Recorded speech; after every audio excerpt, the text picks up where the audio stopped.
চোখ ছলছল, কান্না চেপে রাজ্যসভা ছাড়লেন। বিরোধীদের আচরণে অপমানিত ধনখ এবার বিরোধীদের বিরুদ্ধে অপমানের অভিযোগ তুলে রাজ্যসভা ছাড়লেন চেয়ারম্যান জগদীপ ধনখড়। ছলছল চোখে কান্না ধরা গলায় ধনুক বললেন, আমাকে নয়, রাজ্যসভার চেয়ারম্যানের আসনকে অপমান করছেন বিরোধীরা। বোঝানো হচ্ছে যেন আমি এই আসনের যোগ্য নই। কার্যত একরাশ অভিমান নিয়ে কোনোমতে নিজের বক্তব্য রেখে চেয়ার ছেড়ে উঠে গেলেন দেশের উপরাষ্ট্রপতি। প্যারিস অলিম্পিক থেকে বিতর্কিতভাবে ভিনেশ ফোগাটের বাদ পড়ার ঘটনায় সংসদে সরব হয়েছে বিরোধী শিবির।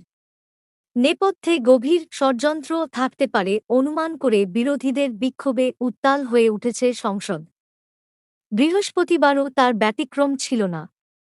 পরিস্থিতি সামাল দিতে এদিন বারবার তাঁদের শান্ত হওয়ার আবেদন জানান জগদীপ ধনখড়।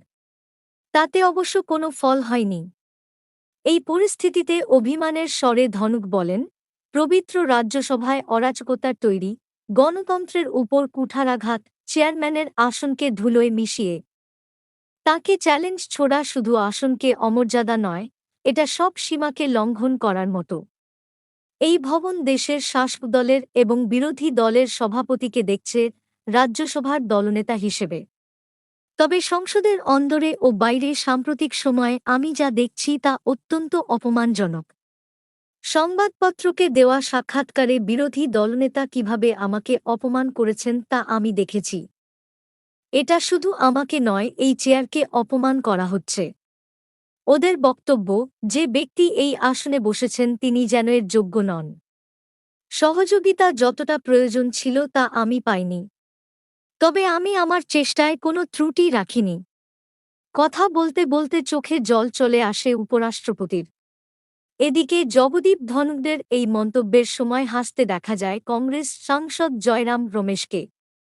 পাল্টা ধনখড় বলেন, মিস্টার জয়রাম, হাসবেন না। আমি আপনাদের চরিত্র জানি। আমার কাছে একটাই বিকল্প, এখানে অনেক বরিষ্ঠ নেতৃত্ব রয়েছেন, আমি তাদের সম্মান করি। ওনারা আমার চেয়ে রাজনীতি বেশি দেখেছেন। আমি আমার শপথ থেকে পালিয়ে যাচ্ছি না। তবে আজ যে ব্যবহার বিরোধীদের তরফে করা হচ্ছে তাতে কিছু সময়ের জন্য হলেও আমি এই আসনে বসার শক্তি পাচ্ছি না।